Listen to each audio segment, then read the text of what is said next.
Yes. Hello, Kusum ji. Hi, Sunil sir.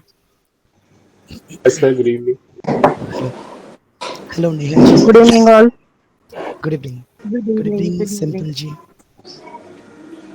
Hello, Hetal ma'am. Hi, Smita ma'am. Hello. Namaste, sir. Sorry, Namaste. after many long time. Yes, yes. Now also I'm outside, but the topic is so good that I could not resist. Okay. Hello, Gopa ma'am. As I promised you, uh, ये हम सबके लिए एक आई opening session रहेगा. सो मैं कोशिश करूँगा.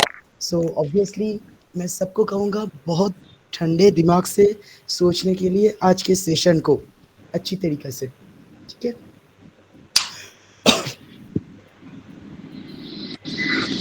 Good evening, sir. Good evening, all. Good evening. Good good evening. evening. Good evening, sir. Good Good evening. evening, everyone. Good Good evening. evening. Good evening.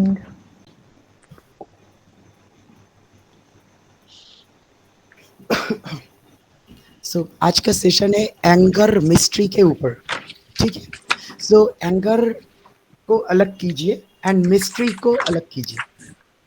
सो mystery को छोड़ दीजिए. ओनली एंगर के ऊपर थोड़ा हम लोग देख लेते हैं कि एंगर के ऊपर हम लोग तो मतलब बहुत सारे सेशन करते रहते हैं एंगर मैनेजमेंट. या आप अगर यूट्यूब में लिखोगे कि 10 effective tools to control anger, बहुत कुछ मिल जाएगा. हम सब बहुत बार ये देख भी चुके हैं, बहुत कुछ हम जान चुके हैं इसके ऊपर. एंड इसका मार्केट में टीआरपी सबसे ज़्यादा है, इसलिए हम सब लोग इसको पसंद भी बहुत अच्छी तरीके से करते हैं, है ना. यूट्यूब में हम बहुत बार ये देखते रहते हैं कि ये करो तो एंगर ठीक हो जाएगा, वो करो तो एंगर ठीक हो जाएगा. ठीक है. तो मैं सबसे पहले एक चीज़ कहूँगा कि एंगर के ऊपर बात करने से पहले हम सबसे पहले हमें देखना चाहिए. जैसे एंगर को छोड़ दो आप, जो ग्राफोलॉजिस्ट है यहाँ पे, मैं कहूँगा कि थोड़ा मुझे बता दीजिए कि ये एंगर को हम हैंडराइटिंग से कैसे देख सकते हैं. थोड़ा कोशिश कीजिए, उसके बाद मैं बताता हूँ.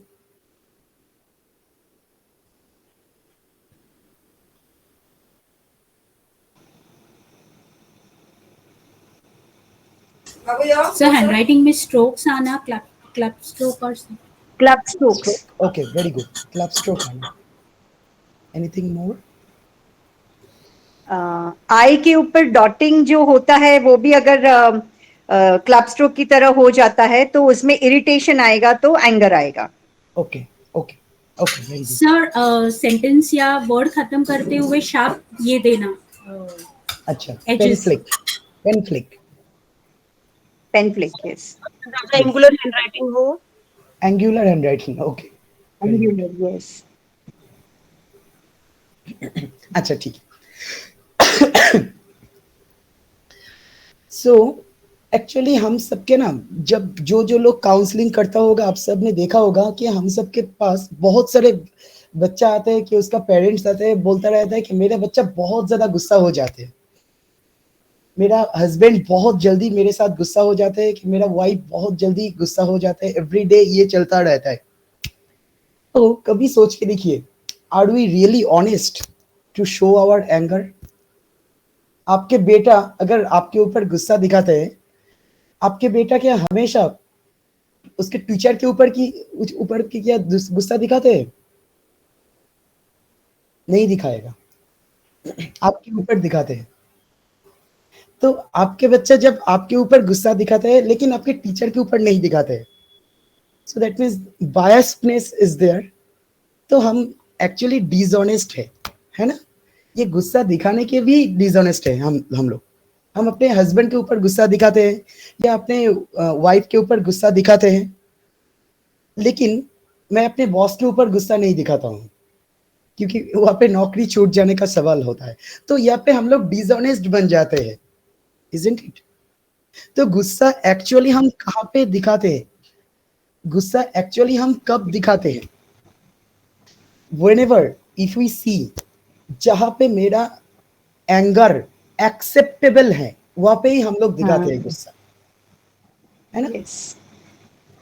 तो सिमिलर वे में आप देखिए, कोई मैं एक ऑटो में जा रहा हूँ, ऑटो वाला मुझसे 5 रुपया एक्स्ट्रा मांग लिया, तो मैंने उसके साथ गुस्सा दिखा दिया। बहुत इजीली हम लोग ऐसे करते हैं। ऐसा क्यों है? क्योंकि वो मेरे स्टैंडर्ड से छोटा है। हम लोग, हमारे माइंड में ऐसा रहता है कि वो मेरे स्टैंडर्ड से छोटा है, इसलिए गुस्सा मैं उसको दिखा सकता हूं, because my anger is acceptable for those people, isn't it? तो हम लोग एक्चुअली डिसऑनेस्ट है इस मामले में कि मैं गुस्सा कहां पे दिखाऊं और किसको दिखाऊं।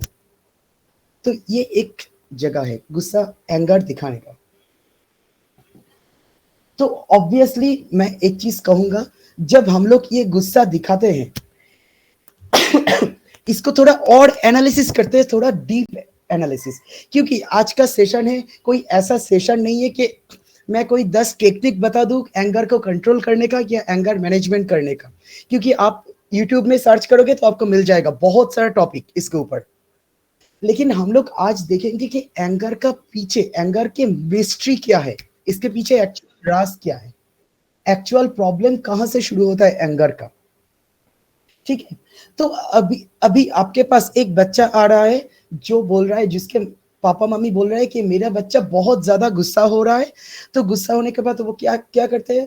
रोता रहता है, या शाउटिंग करता है, या किसी को मारता है, फाइटिंग करता है, या स्कोल्डिंग करता है, तो या एब्यूसिव लैंग्वेज इस्तेमाल करते हैं। तो कभी सोच के देखिए, तो ये सब जो आप सब सिम्टम बता रहे हो गुस्से का, isn't it a product of anger? ये सब एक एंगर का प्रकाश हो रहा है ना, एंगर का एक प्रोडक्ट हो रहा है। तो आप, यू आर जस्ट, आप अपने शोरूम में ये सब प्रोडक्ट लेके घूम रहे हो, कब ये सेल कर सकूं दूसरों को, isn't it? हम सब ये प्रोडक्ट लेके ही घूम रहे हैं, एंड इसके पास, किसी के पास ज्यादा प्रोडक्ट है, किसी के पास कम प्रोडक्ट है। तो अभी हम देखेंगे कि सपोज मान लीजिए कि ऑब्वियसली अगर हम इस प्रोडक्ट को कंट्रोल करना चाहते हैं तो ऑब्वियसली हम लोग कर सकते हैं। कभी सोचिए कि एक सिलेक्टिव फिश खाने के बाद मैं डॉक्टर के पास जा रहा हूं, बोल रहा हूं कि मुझे एलर्जी हो रहा है ये फिश खाने से, सब पर्टिकुलर उस फिश खाने से मुझे एलर्जी हो रहा है। तो डॉक्टर के पास गया एंड डॉक्टर ने पूछा कि आपको क्या एलर्जी है। मैंने डॉक्टर को बताया कि मुझे जब एलर्जी होता है, फुल बॉडी में ईचिंग हो रहा है, नंबर 1, नंबर 2 स्नीजिंग हो रहा है, कफिंग हो रहा है, स्वेलिंग हो रहा है बॉडी में, पिंक स्पॉट हो रहा है बॉडी में हर जगह पे, एंड कभी कभी पिंपल प्रॉब्लम हो रहा है। तो ये सब प्रॉब्लम जो मैं एलर्जी का सिम्टम में बता रहा हूं, तो डॉक्टर ने एक मेडिसिन दे दिया, उस सिम्टम ठीक हो गया। लेकिन वो स्पेसिफिक फिश खाने का जो प्रॉब्लम मैंने कहा, वो क्या ठीक हुआ है क्या? ये जिंदगी भर ठीक होगा आपका? तो यहाँ पे मैंने 2 चीजों में डिवीजन हम कर सकते हैं। एक है ओरिजिनल आपका जो एंगर है, एंड एक है इंसिडेंट ऑफ एंगर। जो इंसिडेंट की बात हम करते हैं एंगर के पीछे, मतलब मैं गुस्सा हो जाता हूं, को तोड़ फोड़ करता हूं, किसी को मारता हूं, ये सब तो एक इंसिडेंट है। एंगर के पीछे आपका इंसिडेंट ये सब है। तो हम लोग ये सेकंड ऑप्शन के ऊपर ही सब हमेशा बात करते रहते हैं। फर्स्ट ऑप्शन को टोटली डीमोटिवेटेड करते हैं एंड छोड़ ही देते हैं। मतलब एक्चुअल एंगर कहां पे है, मैं क्या खा रहा हूं तो को मुझे गुस्सा हो रहा है। Understood all? तो अभी हम देखेंगे, जैसे एक प्रेशर कुकर में बहुत देर तक उसको बर्निंग करेंगे तो सीटी बजेगा। तो हम सीटी बजने के बाद वाला ऑप्शन को हम बात करते हैं कि ये सीटी बज रहा है, लेकिन इसके पीछे तो धीरे धीरे बहुत टाइम तक जो आग लग चुका है, फायर की वजह से, बर्निंग की वजह से सीटी बज रहा है, उसके बारे में हम कोई नहीं बात करते हैं, कोई बात नहीं करते इसके ऊपर। ये बहुत इंपॉर्टेंट एरिया है गुस्से का, एंगर का। यही एक्चुअल राज है, गुस्से के पीछे एक्चुअल राज क्या है वो सोचने की कोशिश कीजिए। इसको और एनालिसिस करते हैं। ठीक है। तो इंसिडेंट ऑफ एंगर के ऊपर जैसे हम लोग बात कर रहे थे हमेशा, क्योंकि आप अगर देखोगे हर जगह पे यही हम बात करते रहते हैं कि इंसिडेंट ऑफ एंगर, मतलब मैं गुस्सा हो जाता हूं तो क्या करता हूं, तोड़ फोड़ करता हूं, क्राइंग करता हूं, रोता रहता हूं, किसी को एब्यूसिव लैंग्वेज इस्तेमाल करता हूं। तो ये सब इंसिडेंट ऑफ एंगर ही है जिसके ऊपर हम बात करते रहते हैं। लेकिन ओरिजिनल एंगर जो है आज हम उसके ऊपर बात करेंगे।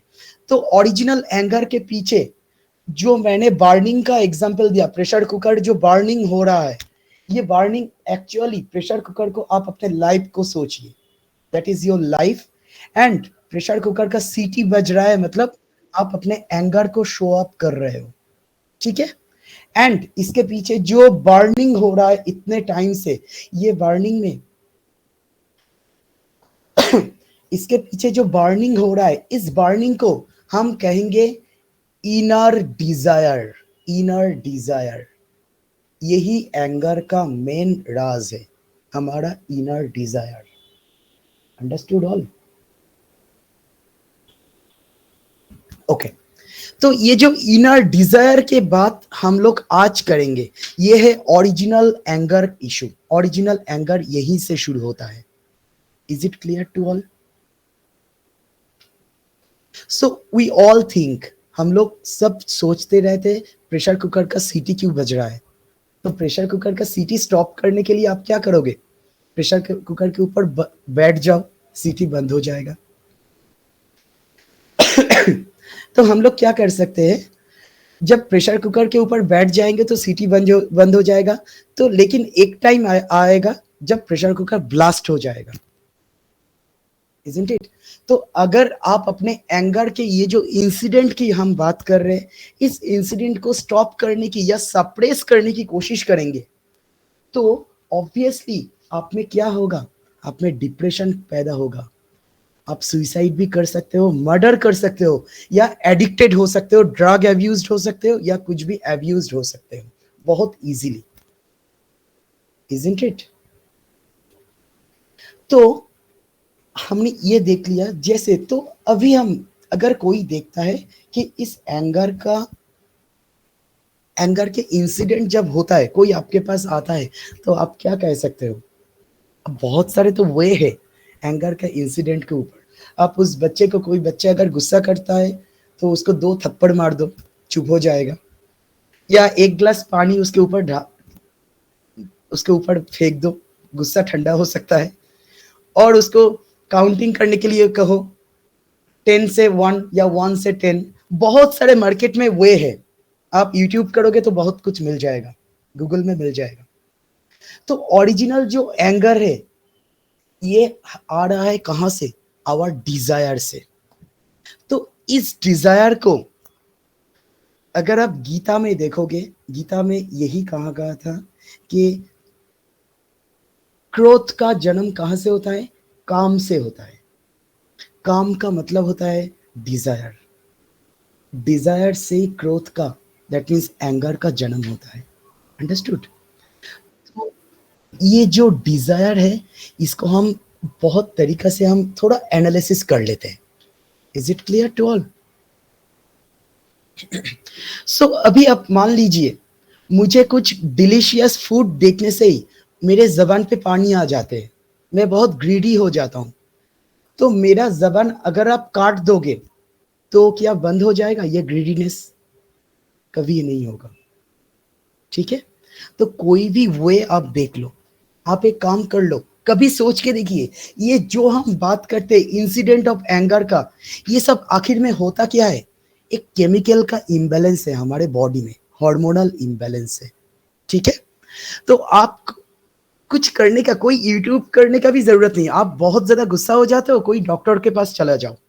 डॉक्टर, बहुत मेडिसिन है डॉक्टर के पास, बहुत सारे मेडिसिन है जो आप खाने से हार्मोनल बैलेंस हो जाएगा एंड आपका गुस्सा इन द मेन टाइम छूट जाएगा, आप हंसना शुरू कर दोगे। एंड आप अगर कोशिश भी करोगे तो भी गुस्सा नहीं होगे आप। बहुत सारा मेडिसिन है, आप अगर जाओगे डॉक्टर के पास मिल जाएगा, दीज आर ट्रू, ठीक है। लेकिन एक्चुअल जो एंगर की अभी बात कर रहे थे, उसको ठीक करने का दुनिया में कोई मेडिसिन नहीं है। कोई मेडिसिन नहीं है, पूरी वर्ल्ड में कोई मेडिसिन नहीं है। अंडरस्टूड? तो ये जो ओरिजिनल एंगर है, इसको हमने क्या कहा? इसको हमने कहा आवर इनर डिजायर।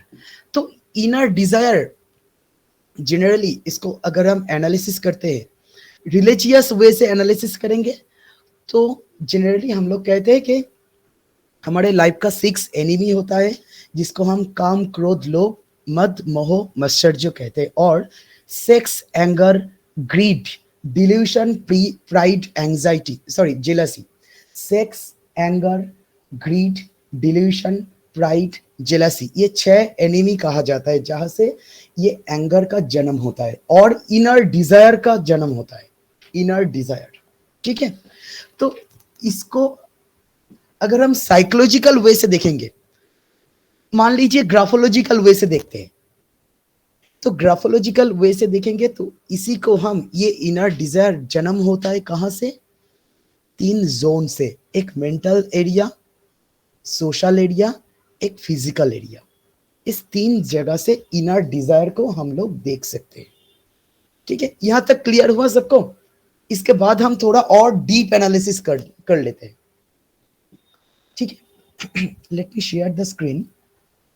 अगर हम हैंडराइटिंग एनालिसिस भी करते हैं, तो ये सब इंसिडेंट ऑफ एंगर और ये जो सिम्टम है, ये कहां से हम देख सकते हैं, मैं थोड़ा बता देता हूं।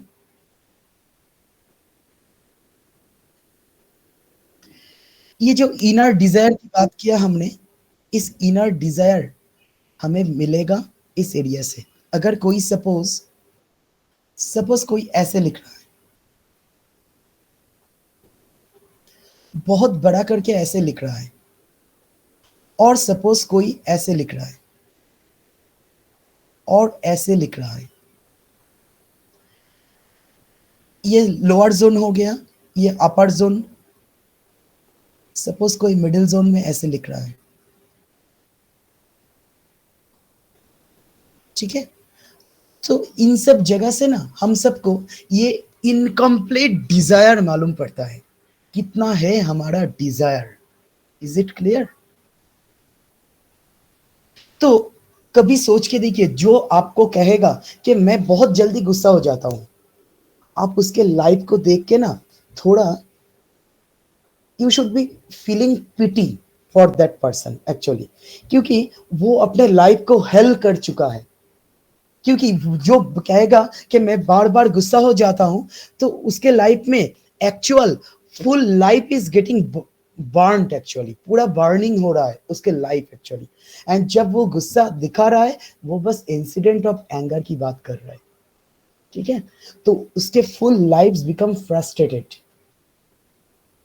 कभी ऐसे सोच के देखिए, अगर किसी ने आपको एक स्लैप मारा है एंड आपने उसको और जोर से एक स्लैप मार दिया, तो आपको एक अच्छा फीलिंग्स आएगा कि मैंने थोड़ा जोर से, उसने एक चाटा मारा है, मैंने जोर से उसको चाटा मार दिया, आई एम सो हैप्पी। लेकिन एक्चुअली इसके पीछे राज क्या है? आपने तो जोर से चाटा मारा है, इसके पीछे राज है कि यही अनफुलफिलमेंट ऑफ डिजायर, आपका डिजायर फुलफिल नहीं हुआ है। यही एक्चुअल मिस्ट्री है एंगर का। कभी सोच के देखिए, ये जो हम इंसिडेंट ऑफ एंगर की बात करते, इतना टेक्निक के बात करते हैं,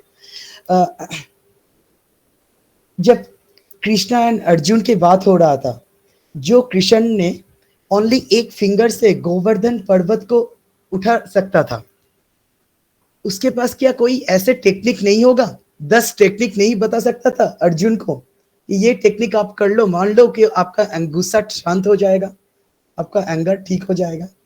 उसने कभी ऐसा नहीं कहा। कभी सोच के देखिए, basically we all want, 2 category का इंसान होता है, 2 कैटेगरी। आप क्या कहते हो, आप क्या सोचते क्या हो? आप अपने आप को ये क्वेश्चन करके पूछो, ये क्वेश्चन करके देखो कि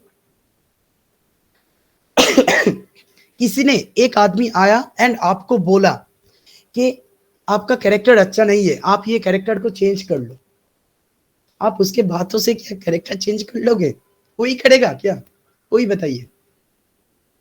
एंड दूसरा एक और आदमी आया एंड आपको बोला कि आपका कैरेक्टर जो भी है, अच्छा है बुरा है, वो ही रहने दो। जो जो बुरा है मैं वो कंट्रोल करके चेंज करके दूसरों को सिखा दूंगा। आपका कैरेक्टर वही रहने दो। तो आप कौन से आदमी को चूज करोगे? ऑब्वियसली सेकंड वाले को, है ना? I hope you got all your answer from this question. ये मेरा क्वेश्चन नहीं है, आप ही को मैं बोल रहा हूं, आप सबको बोल रहा हूं। आप चूज कर रहे हो सेकंड पर्सन को, क्योंकि आप फर्स्ट पर्सन को नहीं चूज कर रहे हो। आप अपना कैरेक्टर चेंज नहीं करना चाहते हो किसी को कहने से, isn't it? तो यही character is our inner desire. ठीक है, तो इतना ये 20 मिनट से जितना हमने डिस्कशन किया है, इस डिस्कशन से दो फॉर्मूला हमारे सामने आया है कि इस एंगर को, ओरिजिनल एंगर को ठीक करने का, original anger, incident of anger को नहीं, ओरिजिनल एंगर को ठीक करने का दो ऑप्शन, हमारे फॉर्मूला हमारे पास आया है। एक फॉर्मूला है, आपका जो भी इनर डिजायर है वो फुलफिल कर दो, फुलफिल कर दो, आपका गुस्सा खत्म हो जाएगा। ये हम लोग ने एक फॉर्मूला आया है। एंड दूसरा एक और फॉर्मूला आया है, आपका डिजायर को थोड़ा कट ऑफ कर दो, तो आपका एंगर आने का रास्ता नहीं मिलेगा। Isn't it? तो हम सब ये दो रास्ता, दो फॉर्मूला अभी आप चूज कर लो। अभी आप चूज करने के बाद भी देखो आप कितना बायस्ड हो, वो देखो। आप क्या हमेशा फुलफिल कर सकते हो अपना सब डिजायर को? नहीं कर सकते, कोई नहीं कर सकता। हम लोग इंसान हैं, तो हम लोग अपना डिजायर को फुलफिल नहीं कर सकते, सब डिजायर फुलफिल नहीं हो सकता, तो गुस्सा रहेगा। तो first formula cancel. Second formula, हमारा डिजायर को कट अप करना होगा। तो ये फॉर्मूला को थोड़ा अपनाने की कोशिश कर सकते हैं हम लोग, थोड़ा कर सकते हैं, क्योंकि हम लोग अपना डिजायर कट अप नहीं करना चाहते हैं। क्योंकि पहले ही क्वेश्चन कर दिया तो कि वो सेकंड आदमी को हमने पसंद किया था, फर्स्ट आदमी को हमने छोड़ दिया था, इसलिए हम अपना कट ऑफ डिजायर नहीं कर सकते बहुत ज्यादा, लेकिन हम लोग सोच सकते हैं, उसको थोड़ा सोच के देखते हैं। तो अगर हम कोशिश कर सकते हैं, कुछ कट ऑफ डिजायर कर सकते हैं या नहीं, ठीक है? तो ये डिजायर का पैदा कहां से होता है? ये डिजायर हम सब में दो जगह से पैदा होता है। ये desire, we all must know कि डिजायर होता क्या है।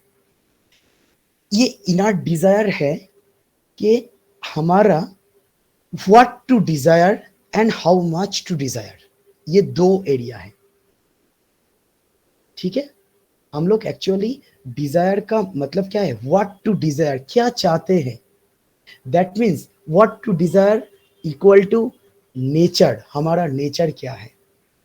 ठीक है, हो सकता है मैं सोशल रिकॉग्निशन चाहता हूं, एक पॉलिटिकल पर्सन बनना चाहता हूं, दुनिया के सब लोग मुझे रिकॉग्नाइज्ड बनाए, मुझे पूजा करे, that is my intention, my inner desire. और हो सके मुझे किसी का रिकॉग्निशन नहीं चाहिए, मैं एक जगह पे रहूंगा, एक घर में रहूंगा, एक शांति से रहूंगा, छोटा सा घर होगा जहां पे मेरा सब कुछ डिजायर फुलफिल हो जाएगा एटलीस्ट। एंड तीसरा ऐसा भी हो सकता है, I want more than 10 girlfriend, मुझे 10 गर्लफ्रेंड चाहिए। ठीक है, तो बहुत सारा डिजायर हम लोग कर सकते हैं। तो ये क्या है एक्चुअली है, ये मेरा नेचर है। तो एक हो गया मेरा नेचर क्या है,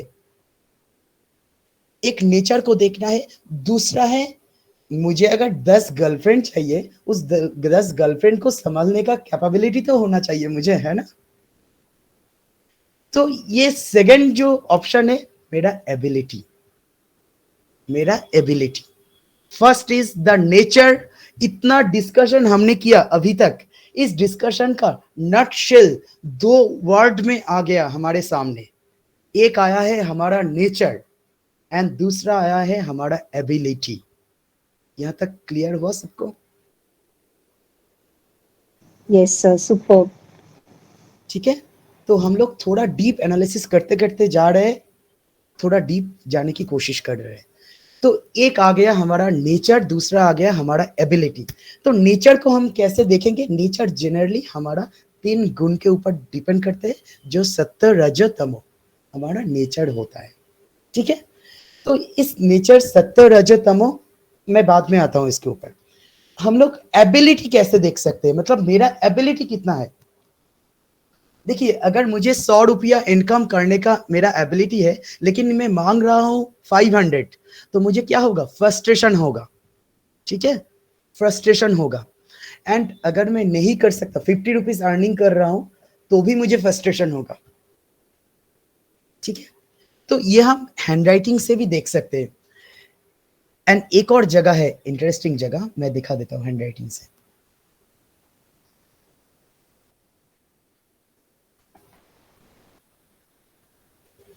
सपोज अगर मैं बैलेंस करूंगा अपने हैंडराइटिंग को,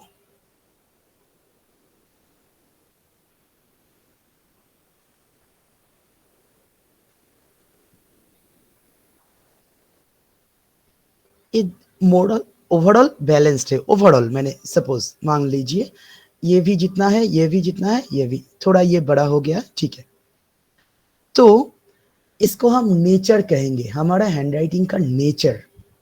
ठीक है,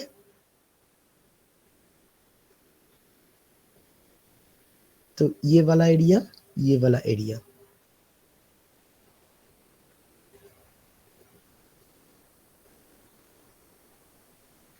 तो ये जो नेचर है ये overall that is good, balanced है अगर हम देखेंगे। लेकिन एबिलिटी क्या है, एबिलिटी दो जगह से पता चल सकता है। हम लोग क्या चाहते हैं, ओरिजिनल कितना एफोर्ट देते हैं। अगर मेरा एबिलिटी है 100 रुपीज अर्निंग करने का, तो 100 के लिए मैं क्या उतना हार्ड वर्क कर रहा हूं, कभी सोच के देखिए। तो सपोज यहाँ पे डबल साइड एंगर पैदा होता है। डबल साइड एंगर, इन जगह को अच्छी तरीके से सोचिए। डबल साइड एंगर का मतलब क्या है, इसको बोलते हैं डबल साइड एंगर। सपोज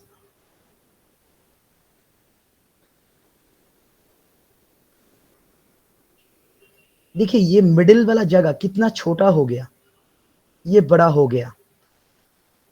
ठीक है, तो कभी इन जगह को देखिए कि मिडिल वाला जगह छोटा हो गया, सो दैट मीन्स हमारा ये इंडिकेट करता है हमारा सोशल लाइफ। सो सोशल लाइफ कम हो रहा है, जितना मुझे चाहिए उतना उससे कम हो रहा है। दैट मीन्स यहाँ पे मैं सोशल लाइफ को सैक्रिफाइस कर रहा हूं। सो यहाँ से क्या मेकिंग होगा, फ्रस्ट्रेशन। फ्रस्ट्रेशन आ जाएगा। ठीक है, फ्रस्ट्रेशन जो ओरिजिनल एंगर के अंदर चला जाता है। And second, double side anger मैं कह रहा हूं इसलिए कि यहाँ पे मैं एफोर्ट दे रहा हूं अपने फिजिकल लाइफ के ऊपर। दैट मीन्स मेरा यहाँ पे मैं मोर डिजायर आ रहा है, मोर डिजायर। सो एक हो गया फ्रस्ट्रेशन, एक हो गया मोर डिजायर। तो डबल साइड से एंगर का जन्म हो रहा है। Understood all? दो जगह से। तो कभी सोच के देखिए, जिसके लाइफ में, किसी के लाइफ में अगर फ्रस्ट्रेशन है एंड मोर डिजायर भी है जो फुलफिल नहीं हो रहा है, तो उसके लाइफ क्या होगा, एंगर तो ऑटोमेटिक आएगा ना। तो उस एंगर को आप कैसे कंट्रोल करोगे, कोई भी मेडिसिन से कंट्रोल भी करोगे तो वो एंगर क्या खत्म हो रहा है क्या, उसके लाइफ तो चेंज नहीं होगा। हैप्पीनेस तो कभी नहीं मिल सकता इन जगह पे। अंडरस्टूड? तो यहां तक हमने क्लियर हो गया ना सबको। तो अभी एक चीज और कहूंगा जो अभी तक जो मैंने डिस्कस नहीं किया, दैट इज वो हम लोगों के एक और एंगर है जो हम सबके पीछे, ये एक पैसिव वे में हम सबके लाइफ को हमेशा तबाह करता है। ये सबसे ज्यादा इफेक्टिव है। ये कैसा एंगर है, मैंने दो तरह का एंगर की बात किया अभी तक। एक एंगर है ओरिजिनल एंगर, एक इंसिडेंट ऑफ एंगर। एंड एक और एंगर है जो सपोज जो मिलता है, जो हम लोगों के सामने बिहाइंड द स्क्रीन प्ले करता है, डायरेक्टली नहीं आता है हम सबके सामने। वो है आपका डिजायर फुलफिल करने का एंगर। ये क्या है, व्हाट इज दैट? हमारा डिजायर फुलफिल हो जाने का बाद भी एक एंगर प्रोड्यूस होता है वहां पे। ये कैसा है? ये बहुत डेंजरस है। आप सब में है, मुझ में है, आप सब में है, गारंटी। कैसे है, एक एग्जांपल देता हूं। एक बच्चा एवरी डे वो स्कूल जाता था, 1 घंटा बस जर्नी करके। उस बस में बहुत भीड़ रहता था एंड बहुत धक्का मार के 4-5 बच्चा एक साथ मिलके एक बच्चे को धक्का मारता है, मारपीट कर रहा है, यहाँ पे हो रहा है, ये कर रहा है, वो कर रहा है उस बस में। मतलब एक उसके लाइफ को एक एंजॉय करते करते वो अपने स्कूल लाइफ पार कर रहा था। एवरीडे वो स्कूल बस में 1 घंटा जर्नी करके जा रहा था, ठीक है। एंड ऐसा नहीं कि उसको बहुत ज्यादा डिस्टर्ब हो रहा है, तो they are happy with their life. मुझे जर्नी करना पड़ रहा है लेकिन इसके पीछे लग रहा है, किसी को डिस्टर्ब कर रहा है, सो बच्चा है ऐसा करेगा। लेकिन एक दिन उसके पापा बहुत बड़ा आदमी बन गया एंड उसको ऐसा समझने आ लगा कि मेरा बच्चा बस से जा रहा है, बहुत हार्डवर्क करना पड़ रहा है, उसको एक गाड़ी दे दूं। उसको एक कार दे दिया। एवरीडे अभी वो कार में जाता है। तो 6 महीना वो कार में जा रहा था वो बच्चा। एक दिन वो कार का खराब हो गया, गैरेज में चला गया। नेक्स्ट डे उस बच्चे को बस में जाएगा तो उसको डर लगना शुरू हो गया, मुझे बस में जाना, कैसे जाऊंगा मैं। तो उसके पापा ने कह दिया आज स्कूल छोड़ दे, आज एक दिन स्कूल कैंसिल कर दे, नेक्स्ट डे चला जाना। तो कैंसिल कर दिया वो बच्चा। नेक्स्ट डे भी उसके कार गैरेज में था। अभी उसके दिल में डर लग रहा है कि मेरा बच्चा, उसके पापा भी कह रहा है कि मेरा बच्चा आज जा पाएगा स्कूल में, इतना बस में भीड़ होता है, हैबिचुएशन भी चला गया, कार में जा रहा था, अभी कैसे जाएगा। This is called frustration. आपको मिलने का फ्रस्ट्रेशन, आपका डिजायर पूरा होने का फ्रस्ट्रेशन, जो हम सब में है। अंडरस्टूड? ये एंगर क्रिएट करता है जो हमारे लाइफ को बर्निंग करता है। अंडरस्टूड? ये बहुत डेंजरस है। आप सब में, मैं सबको कहूंगा, आप अपने लाइफ को, जब आप छोटे थे, आप में से बहुत सारे हिस्ट्री रहेगा कि बहुत लोग गरीब रहेगा। सपोज अभी जो है आपका फैमिली स्टेटस, जब आप छोटे थे बहुत गरीब सपोज थे, एंड अब लोग कह सकते थे जब मैं छोटा था हम लोगों का पेरेंट्स बहुत गरीब था। तो अभी आप सोच सकते हो कि उसी लाइफ को फिर से लीड करने के लिए, क्योंकि उस टाइम में आप सब हार्डवर्क करते थे, अब भी आप हार्डवर्क कर सकते हो, लेकिन आप फिर से उस लाइफ में जाने के लिए सोचोगी तब भी आपके दिल में डर पैदा हो जाएगा। Isn't it? आप सोच के देखिए, हम सब में ऐसा होता है, हम सब में होता है ऐसा। अंडरस्टूड? ये एक डिजायर फुलफिल करने का फ्रस्ट्रेशन है। These are very very dangerous. ये कहां से क्रिएट होता है? ये है हमारा तमोगुण का नेचर होता है। तमोगुण का नेचर से ये क्रिएट होता है। मैंने इस मोबाइल को खरीदने के लिए एक शॉप में गया, मुझे देखा कि उस शॉप में 25,000 से ये मोबाइल मिला है मुझे। तो अभी मैंने उस शॉप में जाने से पहले मुझे इसका वैल्यू नहीं पता था, 25,000 है या 20,000 या 30,000, मुझे वैल्यू नहीं पता था। मुझे बस फीचर्स चाहिए था, इतना मेगापिक्सल मुझे कैमरा चाहिए, इतना मेगापिक्सल मुझे हार्ड डिस्क चाहिए, इतना रैम चाहिए, यही सिलेक्शन लेके मैंने गया था। जाने के बाद मैंने मिल गया 23,000 में वो फोन। लेकिन उस शॉप ओनर्स ने मुझे कहा है कि आप 2,000 रुपीज एक्स्ट्रा दे दो, 25,000 वाला फोन ले लो, उसमें 10 और फीचर्स रहेगा, those are very very interesting, very good. So मैंने देखा मुझे वो फीचर जरूरत नहीं था, लेकिन मैंने ले लिया वो 22,000 एक्स्ट्रा देके, एंड उस फीचर्स मैंने इस्तेमाल करना शुरू कर दिया। अभी देखिए उस फीचर्स में से कोई एक चीज, मुझे एप्लीकेशन अभी क्रैश कर जाएगा तो मेरे दिमाग में फ्रस्ट्रेशन शुरू हो जाएगा। Isn't it? मुझे दूसरा फोन चाहिए क्योंकि वही फीचर्स मुझे पसंद आना शुरू हो गया। ये पसंद कहां से आना शुरू हो गया? ये तो मेरे डिजायर नहीं था। इसी को कहते हैं एक्स्ट्रा डिजायर, जो हम सब करते हैं, हम सब करते हैं, एंड यही से शुरू होता है फ्रस्ट्रेशन। ये डिजायर एक ऐसा डिजायर है जो फुलफिल करने के बाद शुरू होता है फ्रस्ट्रेशन। सपोज आपको रिकॉग्निशन चाहिए, आप कोई पॉलिटिकल वीक लीडर बन गए, सब आप लोग आपको पूछता है, आपको ये हो जाने के बाद भी आपको लगेगा मुझे और चाहिए। यही है फ्रस्ट्रेशन, यही है बर्निंग आपके लाइफ में, यही आपको इनडायरेक्टली पैसिव वे में इंसिडेंट ऑफ एंगर जो लिस्ट मैंने कहा था वो लिस्ट आ जाएगा आप सब में। Sir, can I ask one thing? हाँ sure. So, sir, do you mean to say कि हमारे पास जो है तो उसको खोने का जो फियर होता है एग्जैक्टली वो भी होगा फ्रस्ट्रेशन यही for some यही people? है, यही है सबसे ज्यादा एंगर यही से शुरू होता है।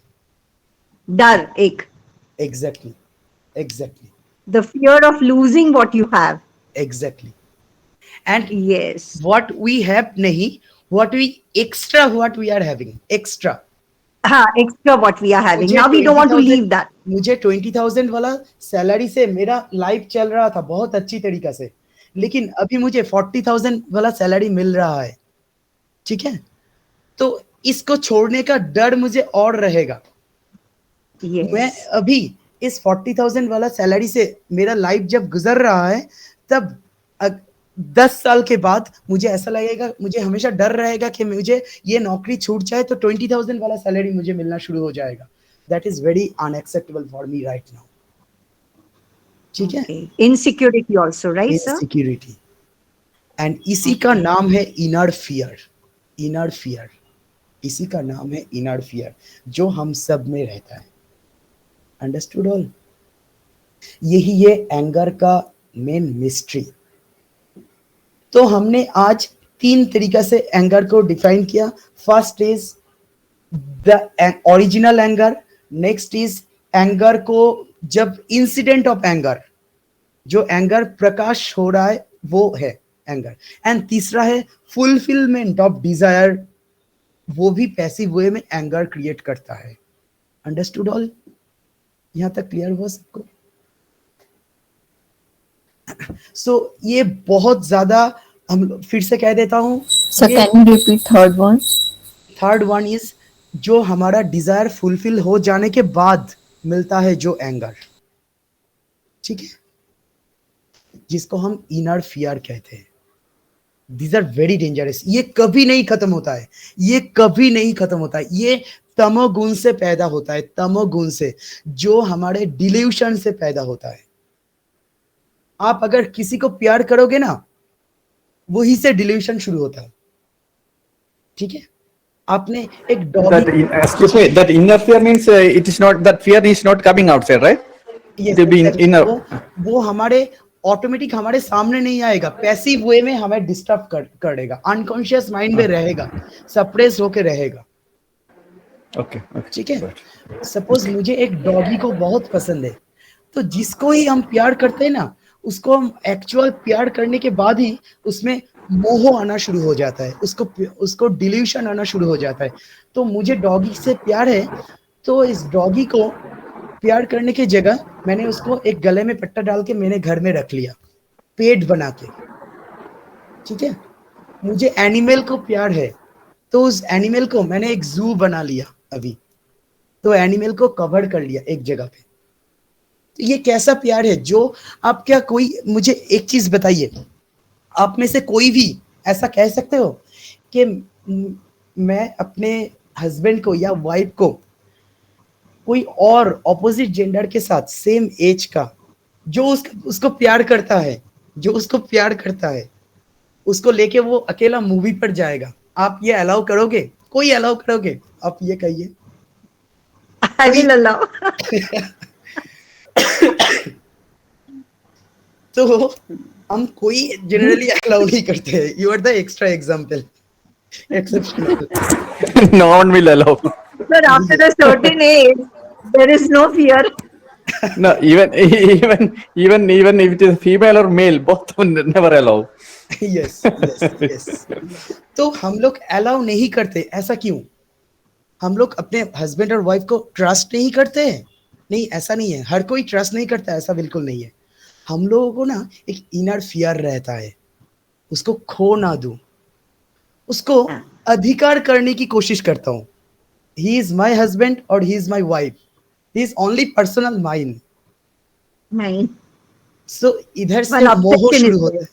ये रियल लव नहीं है, लव होता है किसी को छोड़ने का नाम, किसी But को even though there is something is going on, that's right, no? Yes exactly, यही से देखिए, अगर समथिंग इज गोइंग ऑन उसमें भी मुझे फियर नहीं आना चाहिए, ठीक है। मुझे अगर डर रहेगा कि मैं उसको अकेला छोड़ दूंगा तो वो तो कहीं भी हो सकता है, वो तो ऑफिस में जाके किसी और के साथ एक्स्ट्रा मैरिटल अफेयर कर सकता है ना, ये तो कभी भी पॉसिबल है। तो कितने जगह से मैं उसको अधिकार करके रख दूं, कितने जगह पे आप बताइए, कोई नहीं कर सकता है। तो ये हम सब लोग कोशिश करते हैं सब जगह को अधिकार करने का, एंड ये अधिकार हम लोग कब करना चाहते हैं, जब हम मानते हैं किसी को प्यार करते हैं, ठीक है। तो यही से फ्रस्ट्रेशन शुरू होता है, इनर फियर यही से शुरू होता है। Understood all? सो प्यार का नाम होता है, प्यार एक ऐसा चीज है जो छोड़ने का नाम होता है, पकड़ के रखने का नहीं है। सब कुछ छोड़ देने का नाम ही प्यार है, जो एंड वहां पे आपको शांति मिलेगा, क्योंकि आपका डिजायर नहीं रहेगा, आपका डिजायर ही नहीं रहेगा कि किसी को अधिकार करने का। तो डिजायर नहीं रहेगा तो फियर भी नहीं रहेगा, आप में टोटल करेज रहेगा कि मैं करेज से बता सकता हूं आई लव दैट पर्सन। वो किसको मुझे प्यार करता है नहीं करता है आई डोंट केयर, लेकिन आई लव दैट पर्सन। मुझे अधिकार नहीं है, मुझे प्यार है। सो ये एक बहुत डेंजरस करेजियल बात है, ठीक है, ये बहुत करेजियस बात है ये, ठीक है, जो हम सब में नहीं होता है जनरली। Understood all? यहाँ तक क्लियर है सबको? सर इसकी साइकिल बता दीजिए, फ्रस्ट्रेशन, इनर फियर और इनसिक्योरिटी की। मतलब फ्रस्ट्रेशन पहले होता है या इनसिक्योरिटी पहले होती है या इनर फियर पहले होता है, क्या मतलब? मैं बता देता हूँ। सबसे पहले अगर हमारा डिजायर अनफुलफिल रहता है तो वहां से शुरू होता है फ्रस्ट्रेशन। सो अगर फुलफिल रहता है वहां से शुरू होता है inner fear. Is it clear? Fulfil रहेगा तो इनर फियर, तो अगर फुलफिल नहीं रहेगा तो frustration. These are very clear, very clear है। तो अभी आप सबका क्वेश्चन हो सकता है आफ्टर दिस वेबिनार, आप सबका क्वेश्चन हो सकता है तो मैं कैसे हैप्पी रहूंगा? तो हैप्पी रहने का एक ही वेरी सिंपल टेक्निक, कॉन्शियसली मुझे जो जरूरत है वो आप हार्डवर्क करके मांगने की कोशिश कीजिए, कैप्चर करने की कोशिश कीजिए, आपको कैप्चर हो जाएगा, वो आपको मिल जाएगा कॉन्शियसली। फिर से कह रहा हूं कॉन्शियसली, मुझे इस मोबाइल का जो जो फीचर्स चाहिए था वो 23,000 में मिल रहा था, तो मुझे वो 23,000 वाला में ही रखना चाहिए था अपना डिजायर को, ठीक है। मुझे एक्स्ट्रा 2,000 एक्स्ट्रा देके वो एक्स्ट्रा 10 नहीं चाहिए मुझे। Understood all? तो उसको हम कहते हैं एक्स्ट्रा डिजायर। तो वही एक्स्ट्रा डिजायर से अनसेटिस्फेक्शन का जन्म होता है, जो कभी भी हम सबको हैप्पी नहीं कर सकता। अगर आप हैप्पी होना चाहता हो, डिजायर को कट अप करने की बात नहीं कर रहा हूं, आपको जो एक्चुअल डिजायर है, डिजायर को कभी भी एक बार भी मैं कट अप करने की बात नहीं कर रहा हूं यहाँ पे। आपका जो एक्चुअल डिजायर है वो आप मांग के लो, छीन के लो, कैप्चर करके लो, आपको मिल जाएगा आपका डिजायर। अंडरस्टूड? लेकिन आप अगर एक्स्ट्रा डिजायर करोगे वो मोह बन के आपके पास आएगा एंड वही फ्रस्ट्रेशन का जन्म देगा। यहां तक क्लियर है सबको?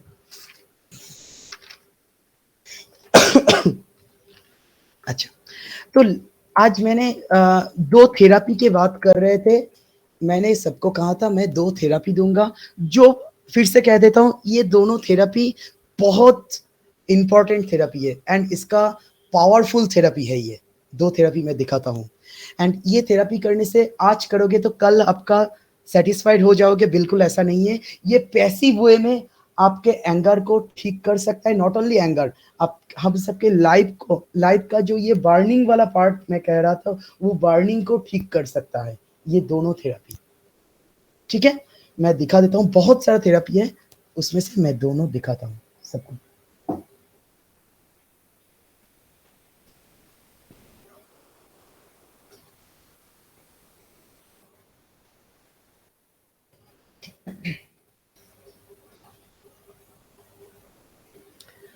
अच्छा, सबसे पहले आपको क्या करना है, आप अपने एक व्हाइट पेपर में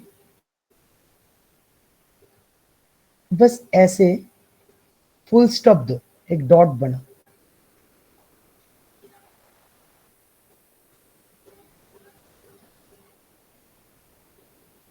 ये मिनिमम हाफ पेज करना है, half page every day for 1 month. And इस डॉट जो बनाया, इस डॉट के बीच में एक और डॉट बना दो नीचे।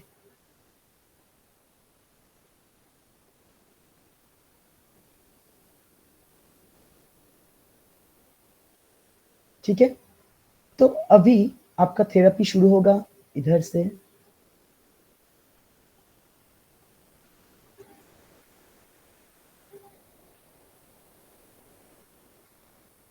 एंड इसको जितने अच्छे तरीके से हो सके करने की कोशिश करो, जितने अच्छे, मतलब गुड लुकिंग। ठीक है, इज इट क्लियर? ये 16 लाइन एवरीडे और हाफ पेज और 16 line. This is the first therapy. कोई क्वेश्चन है तो पूछ लो, मैं नेक्स्ट थेरेपी बता रहा हूं।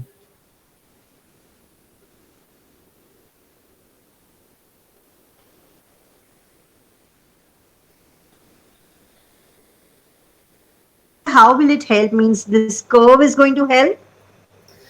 ये क्या है, ये जो डॉट है एक स्पेसिफिक डिस्टेंस में है, तो ये जो डिस्टेंस है ये हमारे लाइफ को इंडिकेट करता है। एंड इस लाइफ में मैं अपने लाइफ को किस तरीके से कार्व करके, कितने गुड लुकिंग करके जा रहा हूँ, वो दिखाता है मेरा बैलेंस, मेरा डिजायर। मैं कोई जगह पे एक्स्ट्रा डिजायर नहीं कर रहा हूँ या कम डिजायर नहीं कर रहा हूँ, अपने लाइफ को मैं बैलेंस करने की कोशिश कर रहा हूँ। Okay. Thank you, sir. Sir, do it will help to that 8 years old child? हाँ, किसी को भी ये हेल्प हो सकता है, लेकिन बच्चा अगर 10 साल से छोटा होगा तो उसको मेंटली प्रेशर ज्यादा पड़ सकता है। अगर वो कर सकता है इजीली तो करने दो, कोई प्रॉब्लम नहीं। अगर प्रेशर होता है दिमाग में तो नहीं करो। Okay. ठीक है, is it clear to all?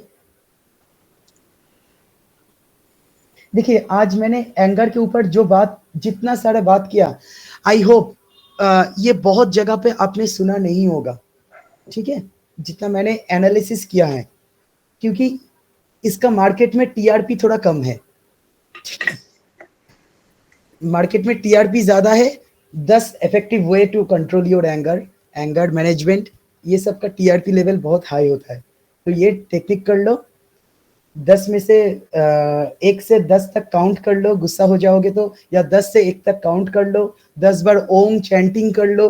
तो ये सब का टीआरपी बहुत ज्यादा रहता है मार्केट में, तो हम सब इसको बहुत ज्यादा खाते हैं, पसंद करते हैं। ठीक है, तो इन सब से कुछ नहीं होता है एंगर का एक्चुअली। ठीक है,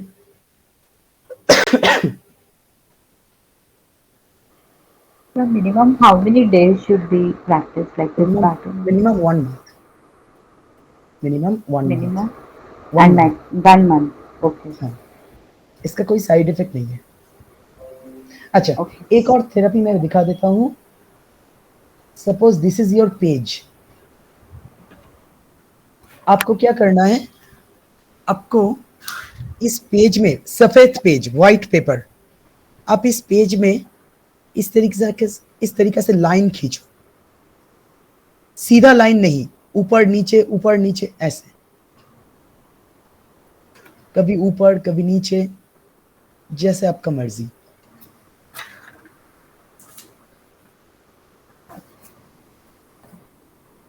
ठीक है, इसके बाद आप क्या करोगे, यहां से यू शेप कीजिए।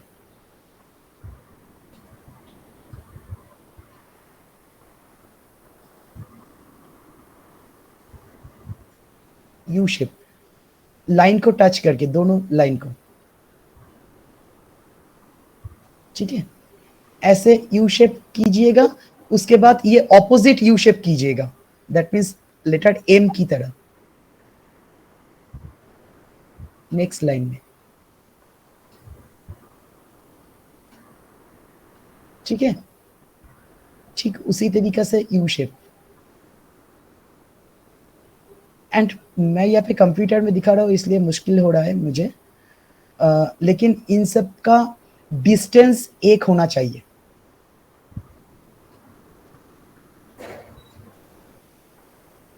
डिस्टेंस मतलब ये वाला डिस्टेंस, यहाँ पे जितना है यहाँ पे सेम डिस्टेंस। ये जगह बड़ा है इसलिए ज्यादा डिस्टेंस कर दिया, जैसा मुझे यहाँ पे हुआ है, दिस इज रॉन्ग। ठीक है, मतलब डिस्टेंस जैसा है वैसा ही रखो, इस तरीके से। एक बार उल्टा एक बार सीधा यू बना के जाओ। ये हाफ पेज करोगे तो ही enough. These are very effective therapy. ये हमारे लाइफ को बहुत तरीका से बैलेंस करता है, जहां पे जो चाहिए। मतलब कभी छोटा जगह है कभी बड़ा जगह है, लेकिन हम अपने सेम डिस्टेंस रख के बैलेंस करके अपने लाइफ को चला रहा हूँ। मतलब मुझे जो मिल रहा है, जितना जगह अपॉर्चुनिटी मिल रहा है, मैं उसको कैरी कर रहा हूँ, उसको कैप्चर कर रहा हूँ। This is very good therapy. कोई भी कर सकते हो, इसका कोई साइड इफेक्ट नहीं है। Understood all? सर ये जो बीच वाली लाइन है जिससे उसमें बड़ा बन गया और नीचे बड़ा छोटे नहीं होना छोटे, मतलब इक्वल पॉइंट टू पॉइंट आना चाहिए। हाँ, इक्वल होगा तो अच्छा होगा। ये इक्वल जितना हो सके। इसको वापस उल्टा करना था ना? हाँ, उल्टा करना था, मैंने सीधा कर दिया। हाँ।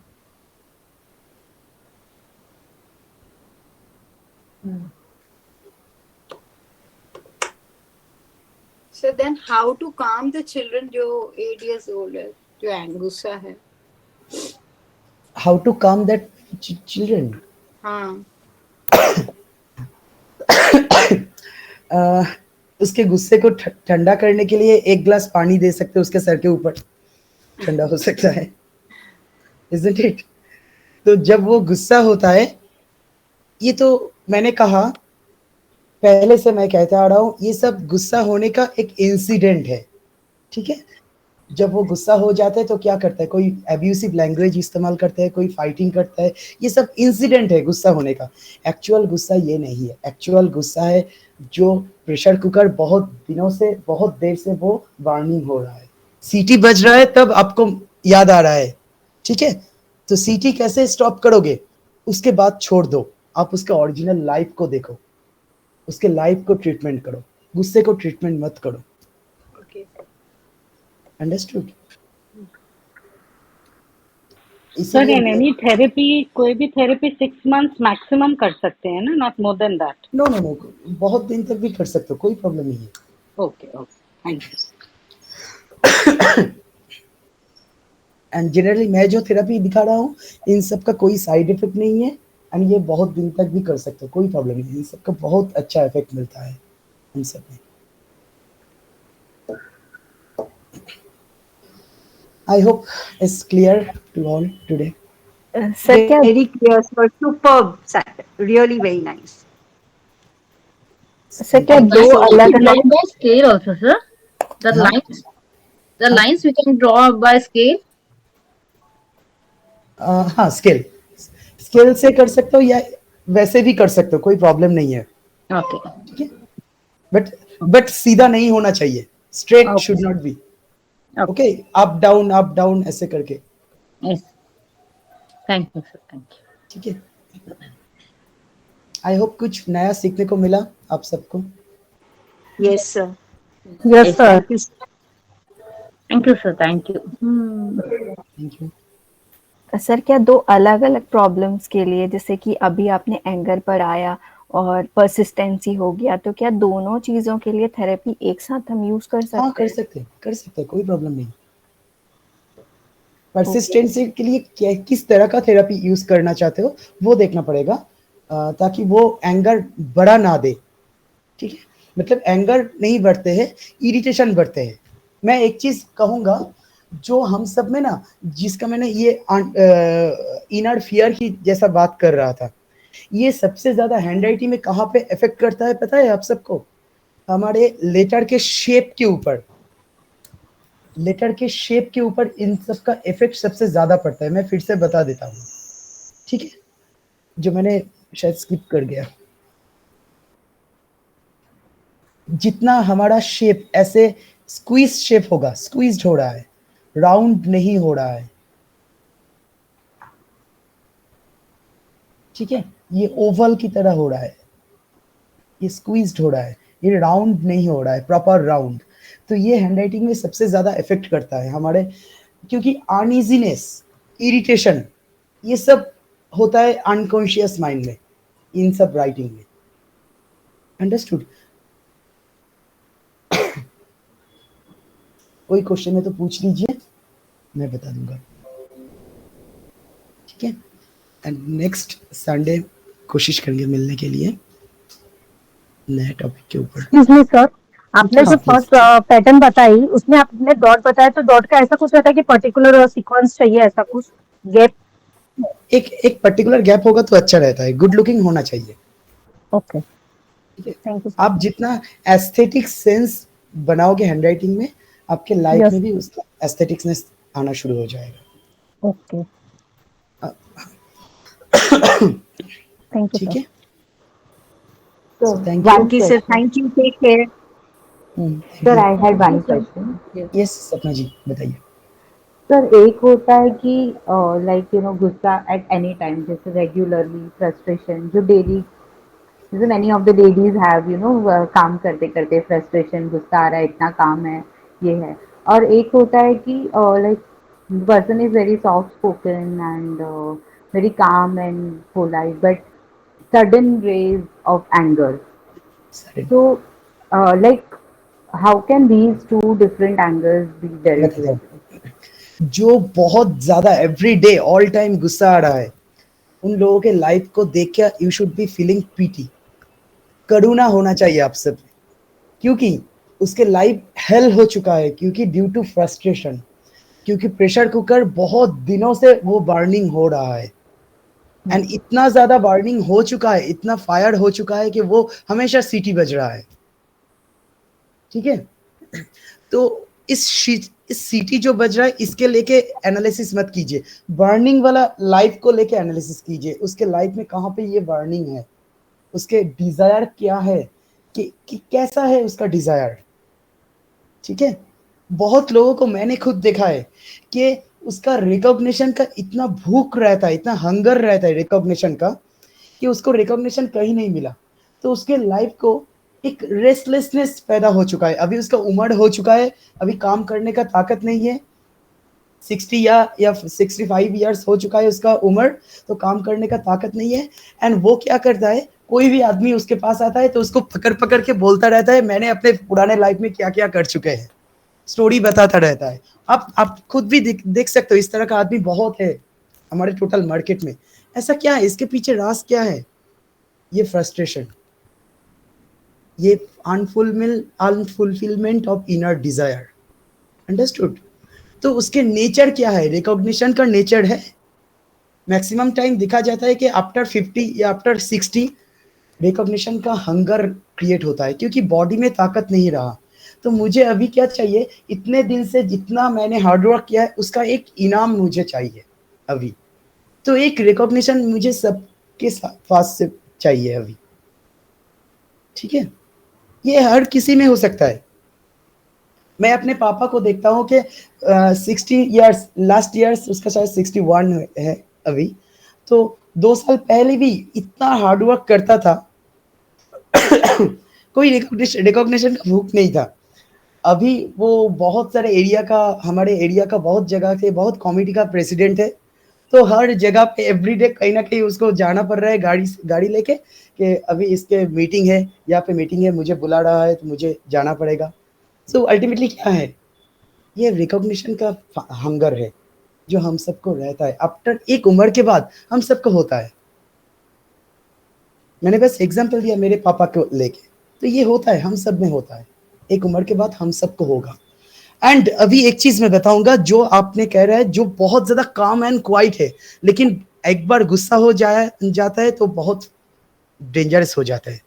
इसका पीछे क्या है, जो काम एंड क्वाइट है, मतलब गुस्सा उसमें भी है, आप उसका जो प्रेशर कुकर का सीटी बज रहा था, आप उस सीटी के ऊपर बैठ चुके हो, तो सीटी बज नहीं रहा है अभी, ठीक है। तो सीटी प्रेशर कुकर के ऊपर बैठ जाओगे तो क्या होता है, ब्लास्ट हो जाएगा, एंड वही ब्लास्ट हो रहा है। तो दोनों का ही सेम कैरेक्टर है, कोई सप्रेस कर रहा है उसके एंगर को, उसके फ्रस्ट्रेटेड लाइफ को, कोई सप्रेस नहीं कर पाते हैं, इरिटेटेड हो जाता है, उसको क्या चाहिए। इसीलिए कह रहा हूं उसके नेचर को देखिए, दोनों वर्ड हमारे सामने आया था, नेचर एंड एबिलिटी। तो एबिलिटी एंड नेचर को देखिए तो आपको एग्जैक्ट आंसर मिल जाएगा, उसका नेचर क्या है एंड वो क्या मांग रहा है, एंड उसका एबिलिटी कितना है और कितना ज्यादा वो मांग रहा है, कितना एक्सपेक्ट कर रहा है। अंडरस्टूड? आपको मिल जाएगा उसका आंसर। सर जैसे अभी आपने बताया कि एक एज के बाद आदमी ज्यादा चाहता है रिकॉग्निशन, तो ये जो थेरेपी है वो हेल्प करेगी? हाँ, थोड़ा बैलेंस करने की कोशिश ऑब्वियसली करता है, ऑब्वियसली करेगा, ऑब्वियसली बैलेंस करेगा, पेशेंस ले आता है, हम सब में लाइफ में भी बैलेंस होता है। लेकिन ओनली थेरेपी करने से अच्छा नहीं होता है, हमारे मेंटल थिंकिंग भी चेंज करना जरूरी है, हमारे डिजायर। सर वो जो फ्रस्ट्रेशन है वो एक एज के बाद, जो अभी उसको वापस तो पलट नहीं सकते ना उसका उम्र, तो जो फ्रस्ट्रेशन धीरे धीरे जमा हुआ है वो तो नहीं निकलेगा। निकलेगा, कैसे निकलेगा? उसको हैप्पीनेस चाहिए, उसको सेटिस्फेक्शन चाहिए। आफ्टर 60 क्या होता है, आफ्टर 60 या 65 70 जो जब हमारे बॉडी में और ताकत नहीं रहता तो हम एक दूसरे को पकड़ के ले आते हैं अपने स्टोरी बताने के लिए। इसका मतलब इसके पीछे एक्चुअल राज क्या है, मुझे वही स्टोरी वाला कैरेक्टर फिर से चाहिए, इसलिए मैं बार बार याद करना चाहता हूँ, दूसरों को याद दिलाना चाहता हूँ कि आई हैव दैट पर्सनालिटी, लेकिन अभी तो मेरे पास नहीं है। तो ये अनसेटिस्फेक्शन का ही सिम्टम है। मैं अगर ऐसा कहूंगा कि what ever I am having right now I am happy with it, मेरे पास उम्र नहीं है, मैं मर जाऊंगा थोड़ी दिन बाद तो आई एम हैप्पी विथ, हर कोई भी मरेगा ना। अभी मेरा 65 हो चुका है, अगले 70 हो जाएगा, 80 हो जाएगा, 85, उसके बाद मैं मर जाऊंगा सपोज, तो मैं तो मरूंगा ऑब्वियसली। मैं अपना जीवन तो मैंने एंजॉय कर लिया है, तो अभी उसको भूल जाना चाहिए। जब वही जीवन याद करेंगे तो हमारे मूड अच्छा हो जाएगा, ऐसे सेटिस्फेक्शन चाहिए। लेकिन हम लोग क्या करते हैं, उसी को अधिकार करना चाहते हैं, उसी लाइफ को फिर से चाहते हैं, उसी सेम लाइफ को फिर से दोहराना चाहते हैं, तब जाके डिजीज क्रिएट होता है। एंड रिमेंबर, ये बहुत इंपॉर्टेंट एरिया है, इसी जगह से कैंसर का वायरस क्रिएट होता है। कैंसर जनरेटेड होता है, ग्रोथ से कैंसर जनरेशन होता है। जो जितना इरिटेटेड रहेगा, मुझे वही लाइफ चाहिए, उतना पावर चाहिए, उतना रिकॉग्निशन चाहिए, मुझे ये चाहिए, जितना वो रिसेंटमेंट एटीट्यूड जितना होगा, कैंसर उतना बढ़ता जाएगा। एक टाइम आएगा कैंसर हो जाएगा, क्योंकि कैंसर का मतलब क्या है, ग्रोथ। तो growth in our body, growth cell चाहिए, abnormal growth cell in our body. तो वो एबनॉर्मल ग्रोथ सेल जो होगा बॉडी में, वो सबसे पहले हमें मेंटली आना शुरू हो जाएगा। मेंटली एबनॉर्मल ग्रोथ मुझे चाहिए, मुझे और चाहिए, ये चाहिए करते करते मेरे बॉडी में भी आना शुरू हो जाएगा कैंसर। यही कैंसर बन के हमारे सामने आता है। ठीक है, जिसको भी कैंसर है आप चेक करके देख लीजिए, रिसेंटमेंट एटीट्यूड होगा। Yes, you are correct. Some people is like that. Yes. Even I have many testimonials for that, sir. Right.